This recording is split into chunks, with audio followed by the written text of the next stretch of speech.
Marcos Jr. may pahayag sa pagka-aresto or pagsuko or pagbaba ng warrant kay former Senator Bong Revilla na ikakagulat nating lahat. At ito, Senator Marcoleta, may napansin sa mga bagong witness na mga nakatakip ang mukha. Grabe to. Grabe, no? Wait lang, brushan ko lang yung ating hindi ko pala na brushan, baka mamaya makita nyo maalikabok. Grabe tong mga pag-uusapan natin, mga banateros, mga kabiyaya. Dahil etong mga nangyari ngayon ay talagang kabigla-bigla. At napakabilis ho ng mga pangyayari, katulad na lang ho nitong pagbaba ng warrant kay former Senator Revilla. Mas naunang naibulgar na si Martin Romualdez ang mastermind sa issue ng flood control scam, pero mas nauna pang babaan ng warrant at mas nauna pang makasuhan etong si former Senator Revilla na kahit hearsay lamang or sabi-sabi or walang maipakitang sapat na ebidensya laban sa former senator. Ngayon yung isa sa mga pag-uusapan natin ngayon, mga banateros, mga kabiyaya. Siyempre, bago natin ito simulan, don't forget to like, share, comment, and subscribe sa ating YouTube channel. Pipindot na lang din po yung bell button para lagi kayong updated sa ating mga video araw-araw. Katulad na lang nga ho ito, no? So tanggalin muna natin si PRRD. Katulad na lang ho nito. No, arrest warrant, warrant of arrest laban kay Bong Revilla. Inilabas ng Sandigang Batas. Inilabas ng Sandigang Batas ang 3rd Division ng warrant of arrest laban kay Bong Revilla kaugnay sa kasong malversation, falsification of public documents, no bill ang nasabing kaso. So, yun nga, walang bill po ito, no? Ngayon, ang nakakagago nga lang dito sa isyong ito, hindi naman ho natin sa kinakampihan etong si former Senator Revilla. Ang nakakagago kasi nga ho dito, saan po asan yung matibay na ebidensya laban sa kanya? 'Di ba?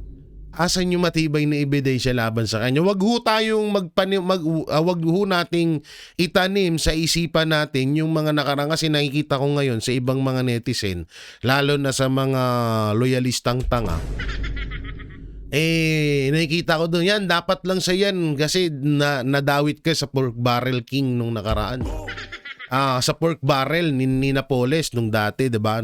Nadawit nga diyan si former senator. So ngayon yung pinapakalat ngayon. At talagang napapansin ko yung mga vlogger ni Marcos Jr. or mga vlogger na kumakampi sa administrasyon, tawag dito, iisa lang ang content nilang lahat. Yun ay palabasin na etong si Revilla ang mastermind sa flood control scam, or palabasin na itong si Revilla ang totoong kawatan. Lahat mapapansin mo yan sa mga post nila. So ganun ang mga lumalabas ngayon. Kaya nakakaamoy ako na hindi maganda. At alam naman din natin na ito ay isa lamang panakip butas sa mga issue na dapat kaharapin ng administrasyon or ni former Speaker Martin Romualdez, the future Prime Minister of the Moon. Moon kasi hanggang panaginip na lang yun, ha? So ngayon, ito nga, bukod dyan sa Senator Bong Revilla nakapagpiyansa ng 90K kaugnay sa kasong graft sa Sandigan. So ang kasi dito talaga nakakahiwaga na sa sobrang daming katulad niya nila Gutesa, si Saldico, mag-asawang Diskaya at iba pa na itinuturo si Martin Romualdez sa pagnanakaw, pero parang minasama. Pero etong kay Senator Revilla na puro hearsay lamang ang mga paratang dito. At wala nga na ipakitang ebidensya sa atin 'Diba? Walang ipinakitang ebidensya sa anumang mga interview laban kay former Senator Revilla. Kaya doon tayo nagtataka na talagang parang ito ay isang palabas na naman. Palabas ni Tambaluslos para mapagtakpan na naman yung issue na dapat ay nakatuon lamang sa kanya.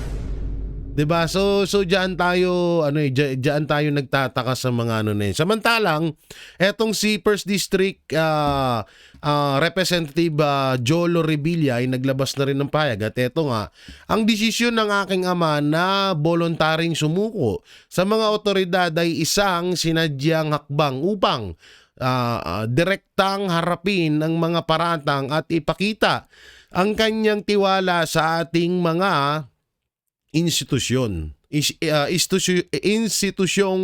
legal. So goods to it. Tututusin ang ganda nitong sinabi ni Jolo Revilla na to. At hindi, eto pa disclaimer, paalala lang hindi po porket sumuko yung tao, na agad, tawag dito, guilty na agad. Or matatawag mo na talagang ginawa niya yun.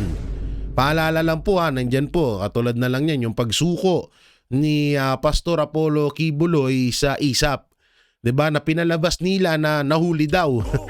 Nahuli daw ni Torre. Na putang na, andun nga kami nung panahon na yun, hindi nga namin nakita ni Anino, ni Pastor doon sa Kingdom.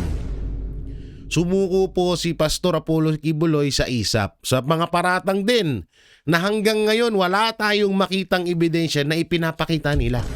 Puro sabi-sabi lang din. So nangyari ulit at nangyari dito naman kay former Senator Bong Revilla. At ano ba talaga Jay ang pinagmulan nito? Bakit ginawa ito kay Bong Revilla? Dahil alam naman natin na ito ay kakampi ni Marcos Jr. at kakampi ni Marcos Jr. noong halalan at doon nga siya napabilang sa team ni Marcos Jr. Ganito ito paulit-ulit na rin noon namin to sinabi na etong si Jolo Revilla at isa pang kamag-anak ni Bong Revilla ay hindi pumirma sa impeachment laban kay Vice President Sara Duterte. Kaya alam nyo naman, 'di ba? Alam nyo naman na kapag natunugan ng mga anti-Duterte na ikaw ay hindi nila kapanalig or hindi nila or ikaw ay parang kumakampi sa mga Duterte, ay automatic balang araw bigla kang magkakaroon ng kasong magugulat ka lang na hindi mo namang ginawa. At nangyari na nga yan. 'Di ba? Nangyari na yan ng pangalawang beses. Katulad na lang hunong kay Pastor Apollo Kibuloy.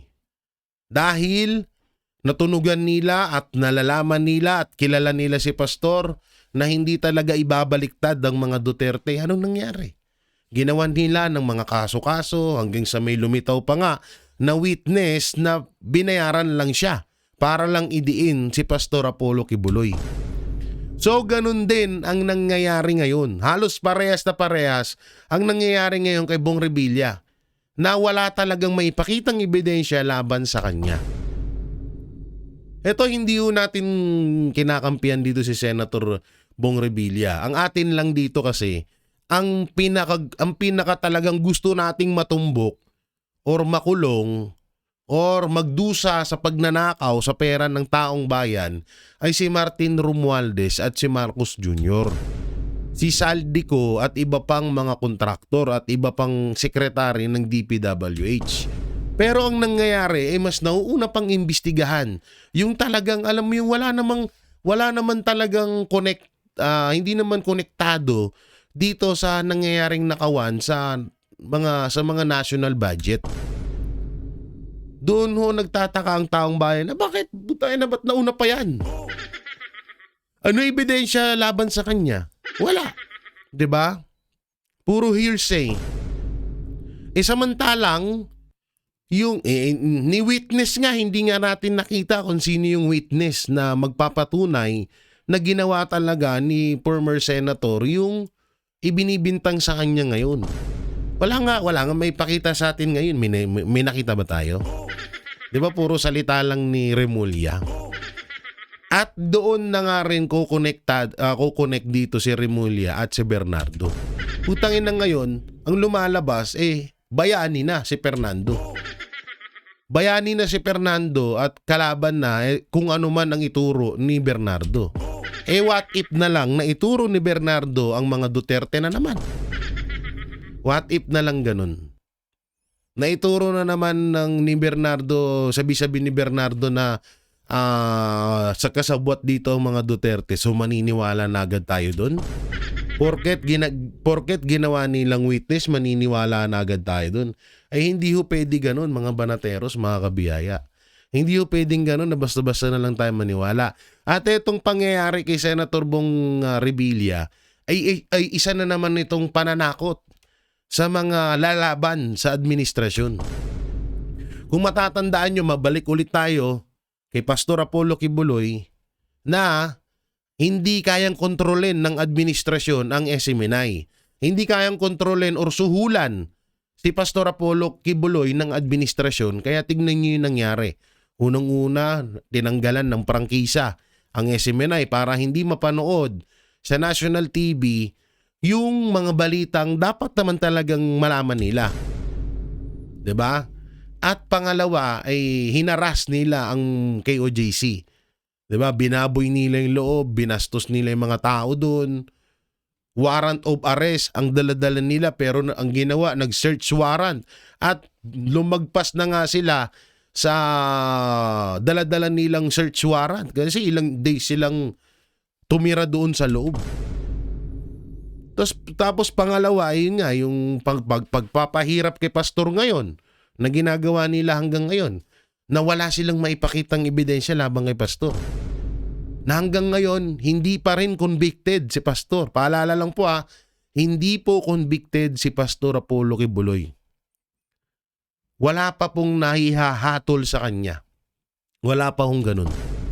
Hindi po porket nakakulong doon, convicted na agad, ha? Paalala lang.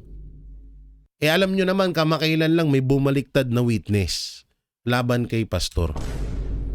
Na binabayaran lang sila na para idiin etong si Pastor Apollo Kibuloy na pwedeng nangyayari ngayon kay Bernardo.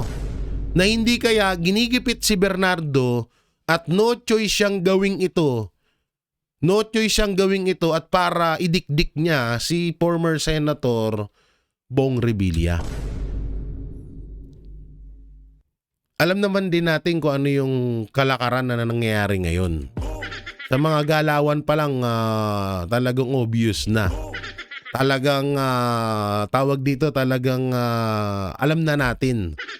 Kapag ganito yung galawan, biruin mo kapag hindi itinuturo si Martin Romualdez at si Marcos Jr., parang itinuturing nilang bayani.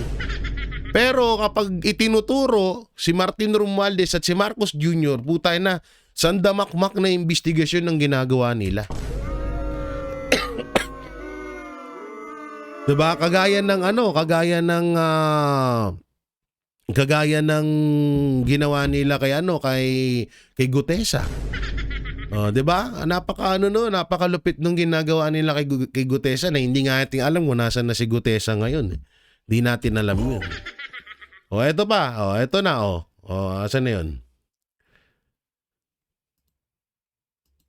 Ito pala yung isa pang sinabi ni Senator, nakakalungkot po, parang wala yatang due process. Wala talaga. Biruin mo, ikaw dinampot agad si Martin Romualdez, ang damakmak na yung tumuturo, dating kasamahan niya pa sa Congress pero malaya. Si Bunuan, ganun din. So eto na ang sinabi ni Marcos Jr. Yuse Castro, nagulat si BBM na malamang dawit si Bong Revilla sa flood control scandal. Wala na naman siyang alam. Hayop na yun. Wala na namang alam si Marcos.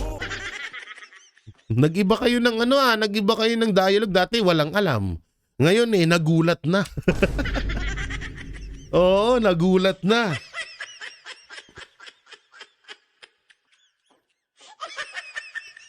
Ngayon nagulat na, no? Iba na yung dialogue ni Castro ngayon kasi dati wala pong alam ang Pangulo dyan. Laging ganun walang alam, wala akong alam dyan, walang alam si Pangulo. Tangina ngayon, nagulat. Puta na presidente ka, hindi mo alam nangyayari. What if na talagang wala naman talagang halimbawa na wala talagang kasalanan si Revilla. So hindi ka pwedeng gumitna. Hindi ka pwedeng gumitna na para awatin mo na, walang kasalanan ninyong tao na yan. Hanggang ngayon, wala nang ebidensya na ipapakita niyan. Ba't nyo ikukulong? Presidente ka, hindi mo alam. Nagulat ka pa. So, ibig sabihin, parang sinabi nyo na wala talagang matibay na ebidensya laban kay Senator Bong Revilla. Ay, linaw, Anak ng timang ka naman. Anak ng timang ka, Auntie Claire, anong pinagagawa mo? Kaya to si Marcos Jr., kung hindi walang alam, nagugulat. Grabe ng utak ng gobyerno natin ngayon. Kung hindi walang alam, magugulat ka. Kaya na presidente ka, hindi ka security guard, ha? Na nagugulat tuwing ginigising. Dapat alam mo yung paano sa nangyayaring sa Pilipinas. Anak ng timang naman, Siguro hindi mo rin alam na tanga si Auntie Claire. Ayop. Buisit. Samantalang dito tayo. Dito tayo sa pahayag ni Senator Marcoleta at ni Senator Amy Marcos. So, eto basahin natin. Sen Marcoleta ay giniit na may ebidensya kay Martin Romualdez. So, panoorin natin. Ang sinabi ni Senator Amy, alam ko hindi lang nakakabahala kasi pinakamaraming parte ng ating mamamayan ay halos nagagalit sa nangyayari.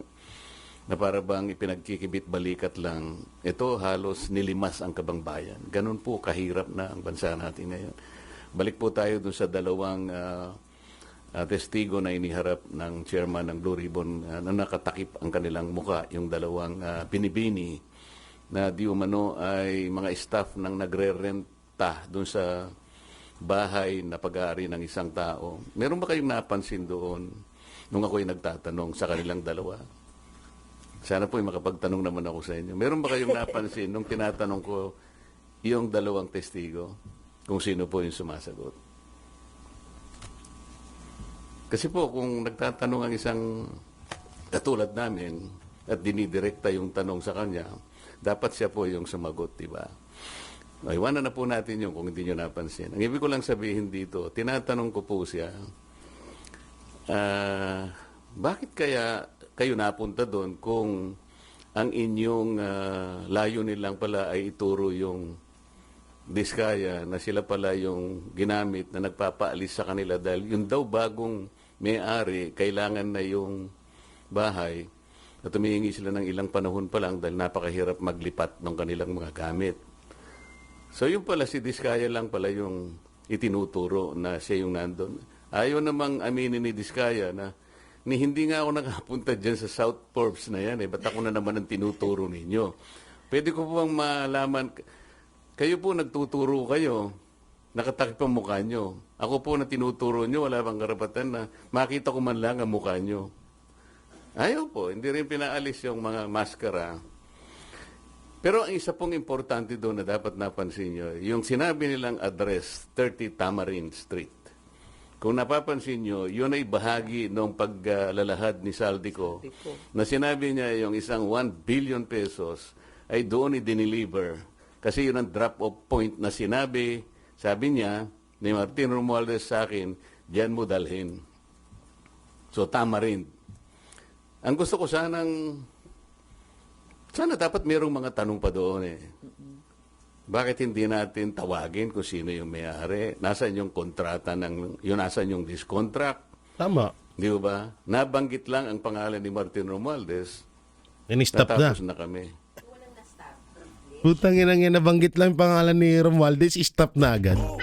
Ang galing nagkaroon pa ng Blue Ribbon at tinatanggal yung hayop na yan. Kasi una-una kada hearing sa Blue Ribbon Committee, yung pera dyan galing sa kaban natin. Tapos kada mababanggit ang pangalan Romualdez, stop na agad. Ang galing.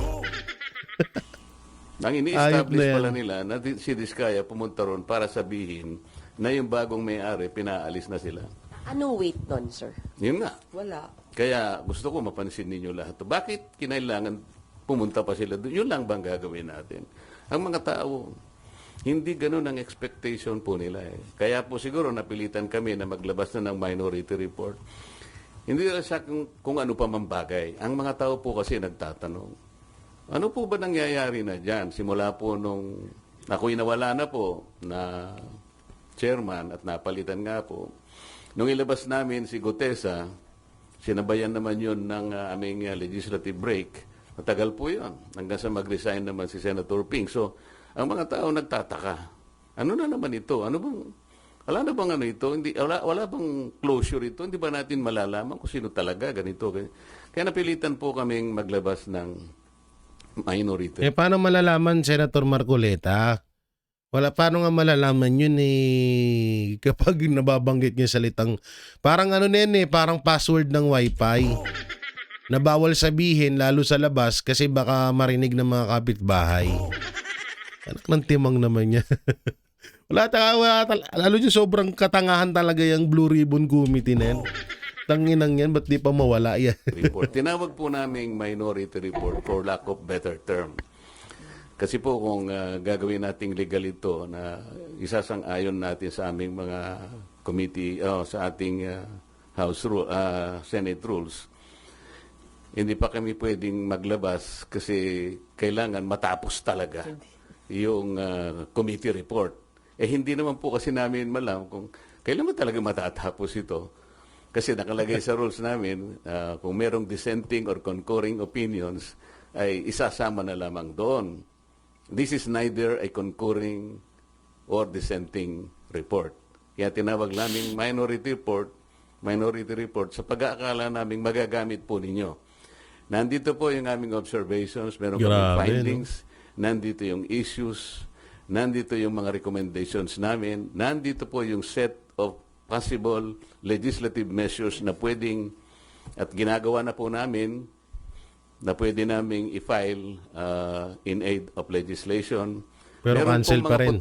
Potential personalities na pwede pong kasuhan. Ang totoo niyan meron po kaming ayan po. Nakalagay po rito So, yung listahan na yan, nandito din yan sa akin. Nasaan yan? Nasaan na yun? Hanapin natin Nandito sa akin yan Yan. So, eto yan. Yung ipinapakita ni Senator Marcoleta ay eto po yan. Ito po yung picture na yan. So dito nga daw nagkaroon, dito nga daw na-stop yung usapan kasi nga lumalabas talaga dito na halos ay etong mag-asawang Diskaya ang itinuturo si Martin Romualdez at etong si Saldico. Ganon din si Mr. Orly Gutesa. So si Martin Romualdez din ang tinuturo at si Saldico. Etong si Bernardo na nagtuturo ngayon kay former Senator Revilla, ang itinuturo lang ay si Saldico. At nandito rin si Bryce Hernandez na itinuturo naman na etong si Alcantara. Pero itong si Alcantara ay tinutumbok naman ay si Saldico din. So ganito nga yan Paulit-ulit namin sinasabi na ang issue sa flood control ay isang katawan ng ahas. Ang ulo nga dyan ay ang palasyo at ang Kongres. Ang Kongres at ang palasyo ang ulo dyan. Yung DPWH, katawan lang yan. Etong mga kontraktor na to, na sila yung mga mas dinidiin ngayon, na dapat ay mas idiin itong dalawang to.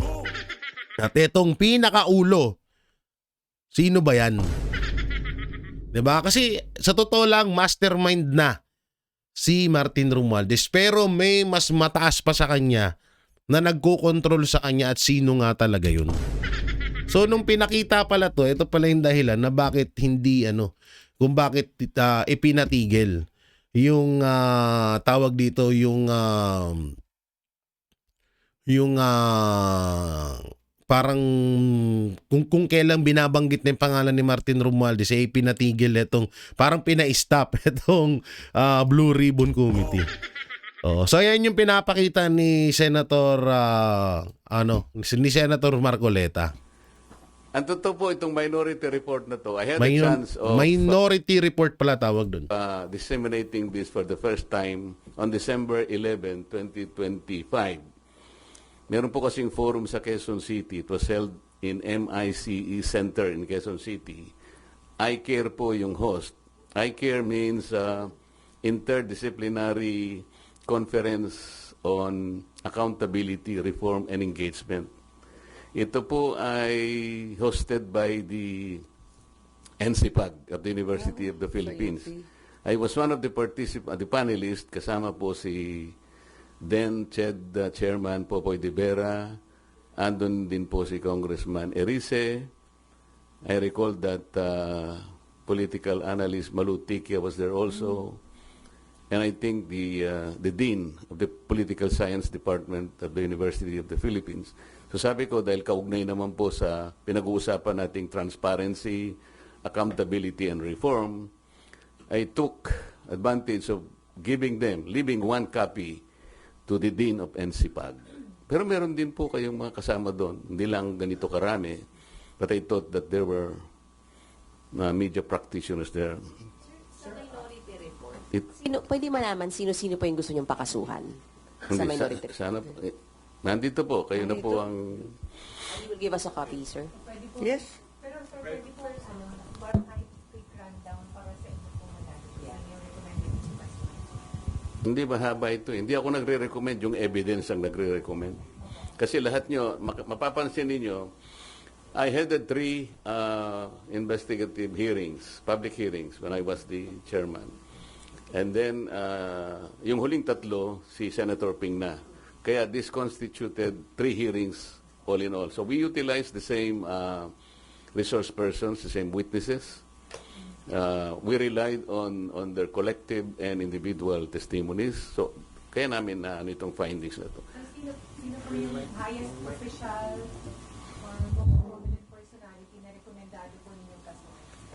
Merong question mark may nga sa question ano oh. Makikita nyo rito yung mga kung para naman may konting suspense. Kayo nang tumingin. Sir, sorry, for soundbite purposes, sana for teaching, may we get the names of who you want to be charged to sana, sir? Sound bites. Hindi po kasi, sir, kailangan namin mag- Yung arrows kasi, Alam naman ninyo kung sino-sino. nakaturo kay Speaker Romualdez. So, Maganda tanong yan. Yung arrows kasi, base sa nagtuturo sa kanya at mababasa nyo sa kanilang mga testimonies, Sa testimony. individual. Talagang, for example, Gutesa, tinuro si Saldico and Martin Romualdez. Si Diskaya, nabanggit din ang pangalan ni Martin Romualdez. At yung mga iba, si Alcantara, si Bryce Hernandez, pinagtuturo kung sino-sino at papunta lahat sa direksyon ni Martin Romualdez. sir, yung balikan ko lang po yung 30 Tamarin. May balak po ba ngayong pasupina yung ownership records ng 30 Tamarin, pati yung registration papers ng Golden Kalasan, at saka yung pabalikin yung dalawang witnesses, at patawag yung original owner and yung renter supposedly na employer ng dalawang tumistigo kahapon dahil siya yung naapektuhan na nabili yung bahay. Hindi ba very logical na dapat ganun ang gawin? Palagi ko naman, baka ganun ang gawin ni Senator Ping. Naasahan namin na yun ang gagawin. Malabong gawin niya Kung yun. yun ang rekomendasyon nyo, i-recommend natin sa Blue Ribbon. Tama. Sen Aimee At and Sen... palagay ko, may recurring names, yung pangalan ng mga abogado na kasulat na proxy, hindi lamang sa 30 Tamarin na ulit-ulit na binabanggit, kundi dun sa foreign properties din. Yung Soto Grande yata, andun pa rin yung Attorney Paras at yung iba't ibang law offices na alam natin. Yusek na rin ng DOJ, si Senator Andres. Yusek Andres. Diba? Yusek Andres. Yusek Andres. Pero hinihintay ko nga sana kahapon kaya nandun ako. Kasi initially parang ayaw ko na muna. Kaya lang dahil nakita ko sa listahan nandun si Yusek Traigib at nandun si Yusek Bernardo. Baka ako dito magkakaharap itong dalawa. Tama. So Eh, naghintay kaso- ako doon. kaso- naisip ko nga na sinabi nga ni Senator Ping during the hearings sa budget sa plenary debates ng DBCC, talagang sinabi niya yung 8 billion na binibigay ni Yusek Bernardo kay Yusek Traigib. At si Yusek naman, binibigay kay Adrian Bersamin. So iniisip ko, baka kako dito magkakaharapan, makikita natin yung tanungan kung saan papunta. Because ang sinasabi natin, di ba, wherever the evidence will lead us, palaging ganon. Bakit wala si Adrian Bersamin? Sen Aimee, and sa inyo na rin po, Sen, isa na lang po.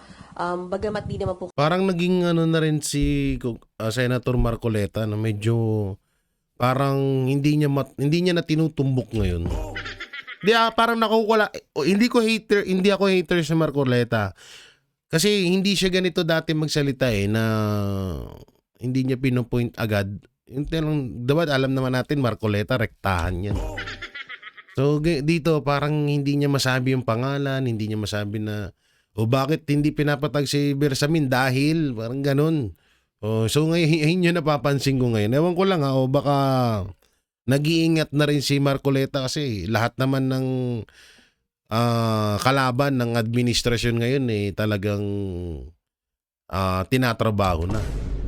Baka nag-iingat lang. kayo pinangalanan kahapon, pero may mga pasaring si Senator Lacson dun sa mga nangmamaliit, nangiinsulto daw sa Blue Ribbon hearing. Sabi niya, shut the F up. Sabi niya, your noise will not silence the truth. Neither does it provide any help in our investigation. Your noise cannot convict and won't even indict the malefactors of this flood control mess. Your comment on it. Sa palagay ko, hindi naman ako yun. Kasi alam ng kahit sinong senador na hindi pwedeng utusan ng kapwa nilang senador sa Senado. Hindi naman pwedeng maghari-harian Nagtantrums o ba mag-reyna-reyna. si Baklang Ping? Lagay ko, hindi rin ako yan. Hindi rin ako yan. At alam ko, hindi ako ang pinatutungkulan yan. You don't feel alluded to. I don't feel alluded to.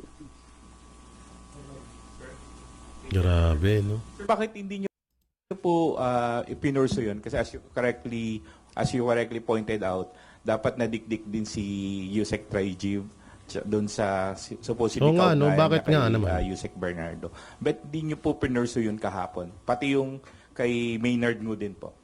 Kasi niintay ko nga na sila dapat ang Magsalita. ang pagmulan ng pag-uusap. Kung ako yung palaging nagtatanong, baka naman ako yung maingay na naman. Ayoko nang ako yung magsimula. Inisip ko lang na nando naman nung sabihin ni Yusek Traigib na kasi sabi ni Senator Kiko, kung dinideny mo yan, ibig mo sabihin sinungaling si Yusek Bernardo. Masasabi ko pong ganun, sabi niya. Sana nag-react di ba, si Yusek Bernardo. Bakit hindi siya nag-react? Yun. Sinungaling talaga siya. Yusek Bernardo was already admitted under the WPP. Kapag ang isang witness ay liar at hindi siya kumibo, baka ma-discharge siya as witness. Hindi niya Tama. makayang ipagtanggol ang Tama. ang kaso ng Estado. You should remember that the state must be assisted in prosecuting its cases. Mabigat ito, kaya nga tayo kumukuha ng testigo that will be placed under the WPP. Yun po yung pinaka-prinsipyo. Palagi kasing sinasabi ng iba, si Marcoleta, palagi niyang dinidepensa si Diskaya. Mali po yun. I'm only trying to point out na gusto kong gamitin kahit sino. Nagkataon lang si Diskaya lang ang matapang out of the initial 15 contractors. Kaya ganun po nangyari. Kaya nga nila rin ginagawa na na hindi magamit si Diskaya kasi nga may mga malalaman pa tayo. At nung una pa nga lang, 'di ba? Kaya nga kung mapapansin nyo, mas iba yung treatment kay Diskaya kaysa kay La Hernandez at Alcantara. 'Di ba? Di ba napapansin nyo?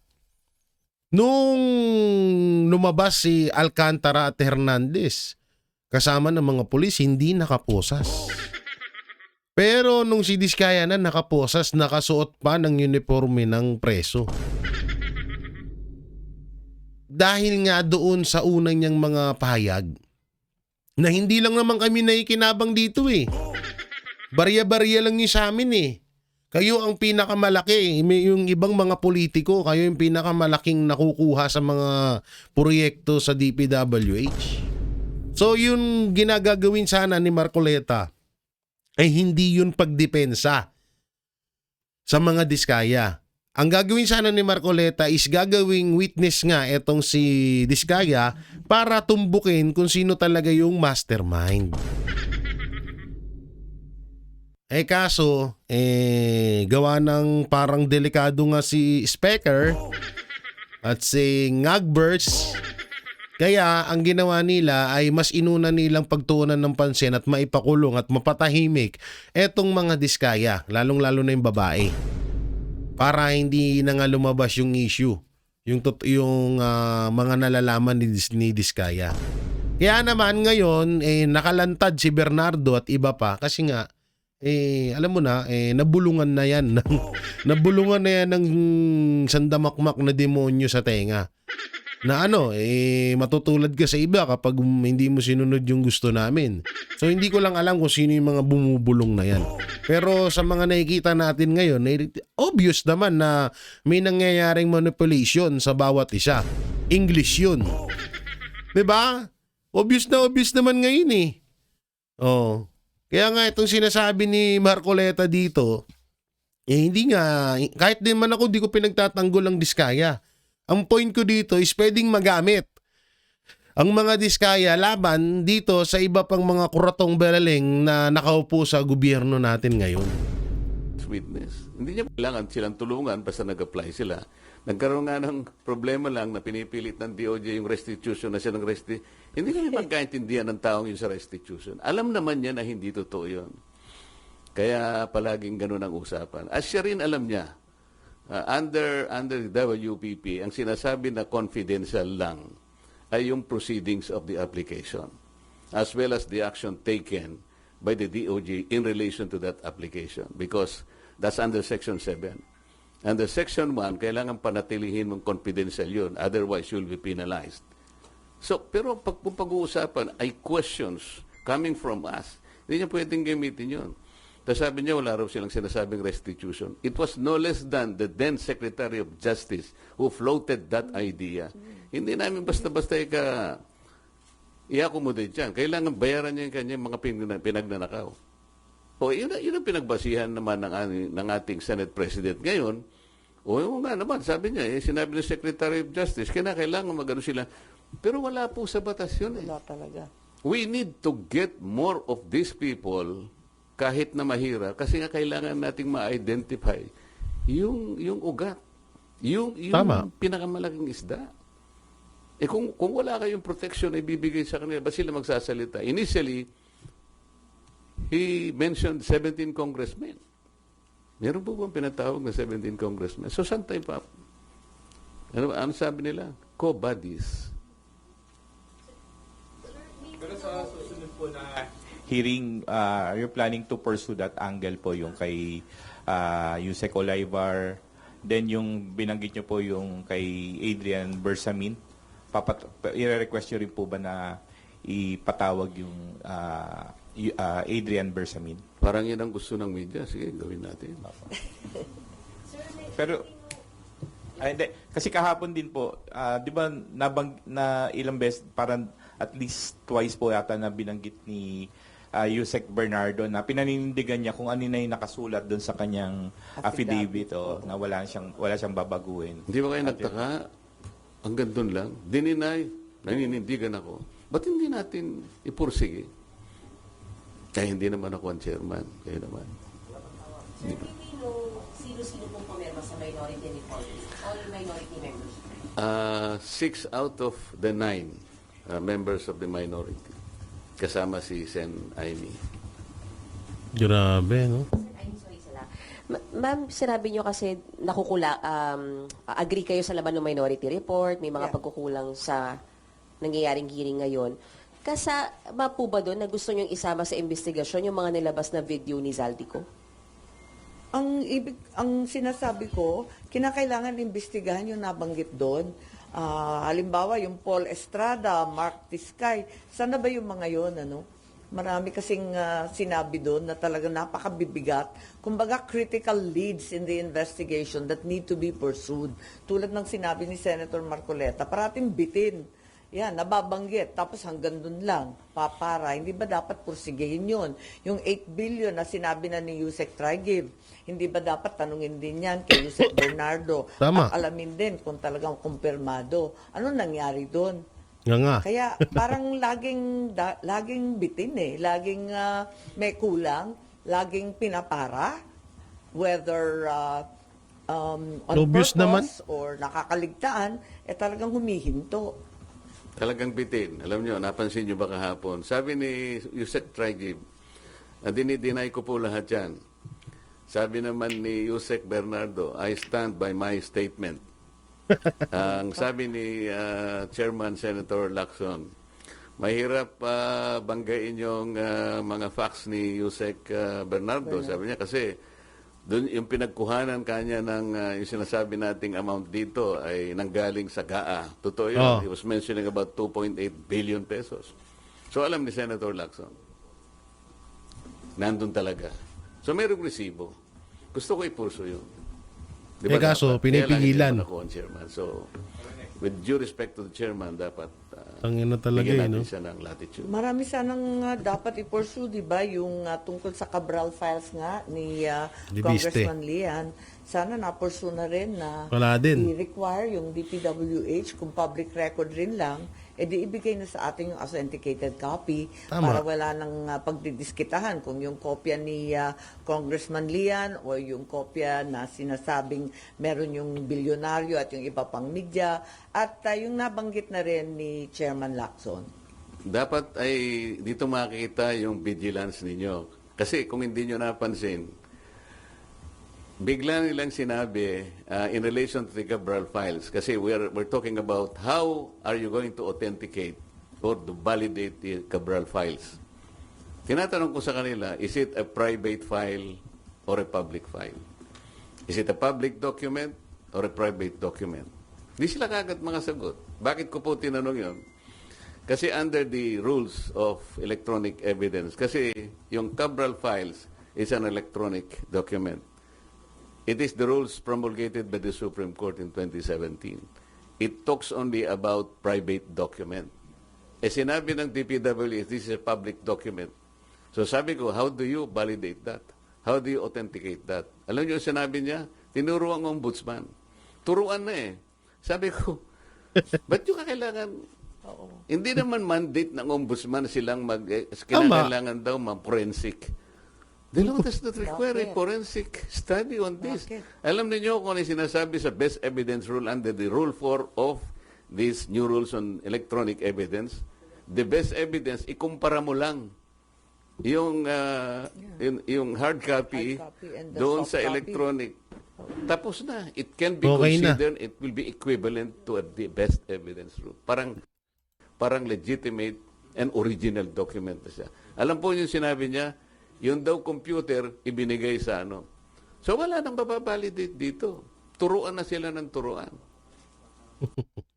So, yun na mga banateros at obvious naman.